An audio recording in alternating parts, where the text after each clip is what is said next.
Comme prévu, vous regardez Viva Événement. Bonsoir à tous et bienvenue également dans cette nouvelle édition du journal. Je vous invite à rester avec nous jusqu'au bout. À la une de l'actualité aujourd'hui, la bouleversante défaite du Brésil hier face à la Mannschaft allemande, 7-1. La terre sainte du football a été quasiment humiliée. Nous irons à Brésil et à Berlin dans ce journal. Au bout de l'enquête, un individu est condamné pour l'assassinat de 3 personnes dont les corps ont été retrouvés à Imbomalal en décembre 2013.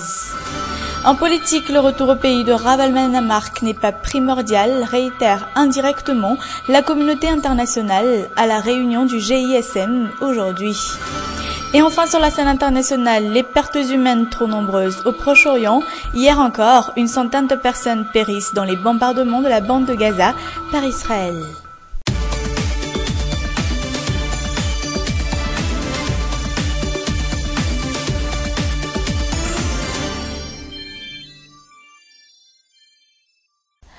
Une parmi les trentaines de personnes suspectées est finalement celle à l'origine de l'assassinat de 3 individus dont les corps ont été retrouvés à Imbomalal en décembre 2013. Les réseaux sociaux, dont surtout Facebook, ont contribué à finaliser l'enquête, réitère la brigade criminelle. Anassou et Yves Janel.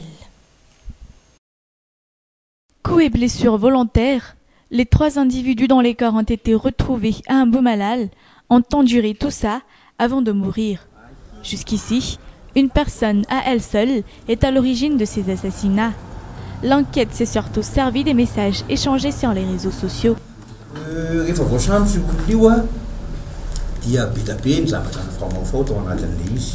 Plusieurs éléments se sont emmêlés après l'arrestation de ce criminel. Plusieurs personnes l'ont dit avoir vu aux environs du scène de crime le jour même du meurtre selon les enquêtes. Cette même personne a été vue prendre des photos avec ses 3 victimes le 7 décembre lors d'une rencontre entre chatteurs.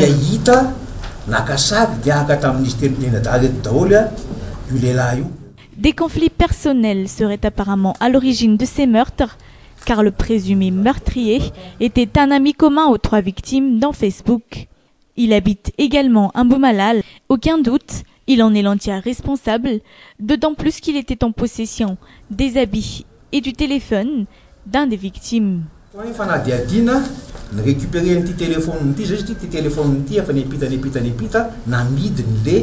Grâce aux enquêtes, on a pu retrouver le téléphone d'une des victimes qui l'a vendu, ainsi que ses vêtements portés le jour de l'assassinat. D'ailleurs, ce meurtrier habite aux alentours du scène de crime proprement dit.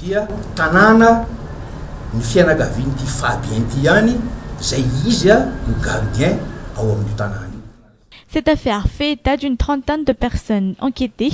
La brigade criminelle n'en a pas fini avec cette affaire.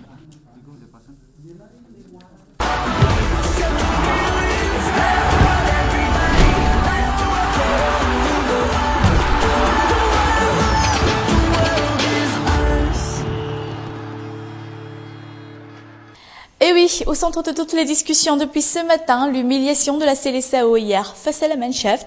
Les footballeurs malgaches sont du même avis. Pour la plupart, l'absence des meilleurs comme Neymar ou encore Thiago Silva est à l'origine de ce scandale. Aris Ariel et Yves Janel. Cette équipe se prépare pour l'entraînement habituel. Pourtant, la concentration n'est pas au rendez-vous. La bouleversante défaite du Brésil face à l'Allemagne hier ne cesse de tourmenter ses footballeurs malgaches. Lui a soutenu l'Allemagne, notre entraîneur aussi. Mais moi, j'avais compté sur le Brésil. On ne réalise pas encore que c'était vraiment réel. Pour ces derniers, le sélectionneur en est l'entier responsable, car la Seleção a perdu ce match d'hier soir, faute de formation des joueurs. La formation de l'équipe brésilienne n'était pas ce qu'elle devait être. Tous les joueurs étaient mal placés sur le terrain, tout était fait à l'envers. Malheureux Brésil, surtout le portier. Ce gardien de but n'aimerait pas être à sa place. 7 buts marqués successivement par l'équipe adverse, c'est dur à supporter pour un gardien de but. La défaillance de la défense est à l'origine de cette défaite. Même si le gardien de but était là, Tout dépend tout d'abord de la défense. Le gardien brésilien est un des plus doués, mais face à l'inattendu, il ne pouvait rien faire. À tout cela s'ajoute également l'absence des joueurs les plus doués de la Seleção pour cause de blessures au précédent match, raison de quoi les remplaçants étaient plus d'un sur le terrain, ce qui explique le manque de jeu collectif.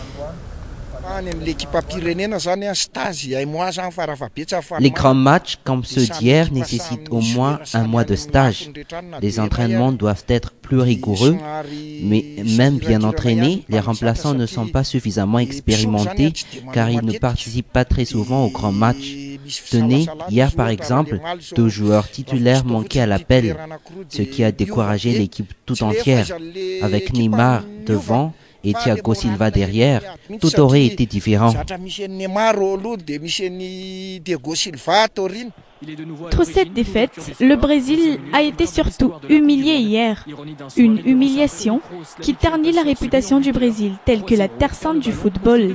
Le Brésil, qui était pourtant un des grands favoris de ce mondial 2014. Pour le Brésil dans les arrêts de jeu est anecdotique.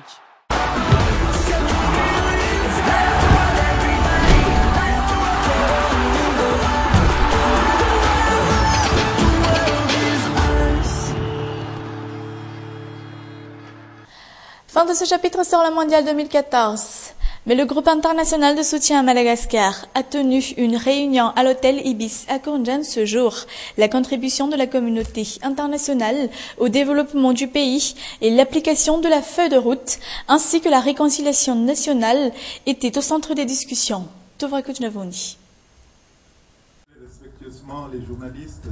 Au sommaire au cours de cette réunion d'aujourd'hui, étudier comment la communauté internationale pourrait contribuer au développement rapide et durable de Madagascar.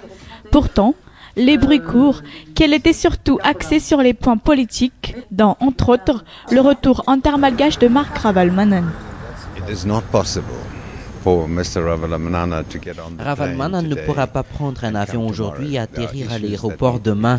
Cela nécessite encore des discussions. Ce sujet est actuellement discuté par la SADC, l'Union africaine, l'Afrique du Sud et la communauté internationale. Cela est déjà en cours. Une enquête a été ouverte et elle continue aujourd'hui.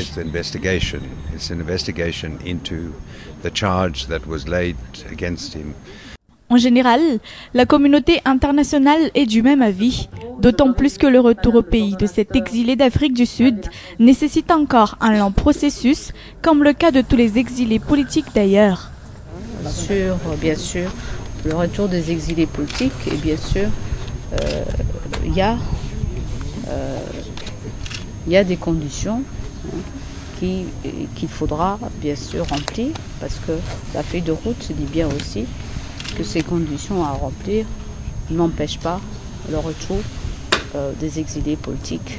Sur le retour d'un des exilés politiques, nous discutons sur tous les aspects pendant de la feuille de route. La communauté internationale a aussi réitéré indirectement que faire entrer Marc Ravalomanana au pays n'est en aucun cas primordial pour Madagascar. Ils en ont profité pour demander le respect de l'état de droit par le régime actuel, surtout concernant cette affaire Ravalomanana-Marc. À en déduire par les propos tenus par le chef de la diplomatie malgache face au GISM ce jour, le retour au pays de Ravalomanana-Marc n'est pas dans les priorités de l'État, contrairement à ce que la mouvance Ravalomanana avait tant espéré. Après le MAPAR donc, c'est au tour de la mouvance Ravalomanana de se faire poignarder dans son dos par le régime Razonarmampian.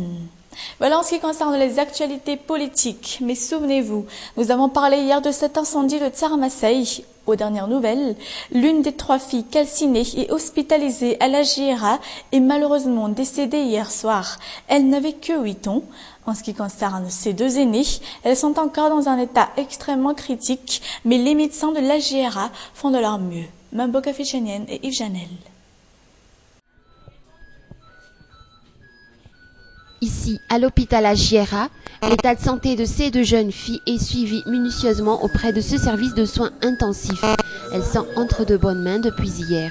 Grave le tany satria fa maninona satria le fahamaizana nazo anazy zany le Son état est grave. Elle a subi d'importantes brûlures qui ont calciné tout son corps.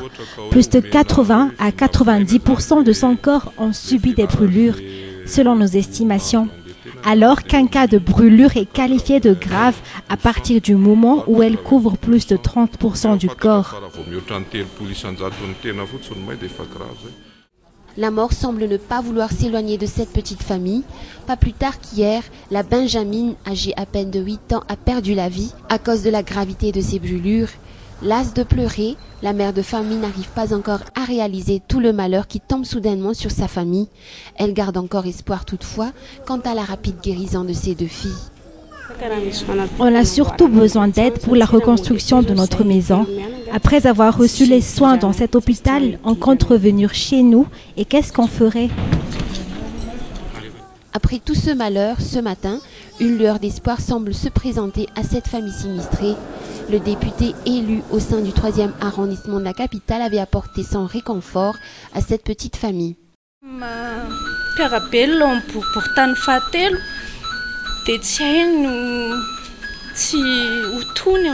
Elles sont du même arrondissement que nous. C'est difficile de ne pas réagir dans de telles circonstances. Nous sommes tous chrétiens et on s'entraide.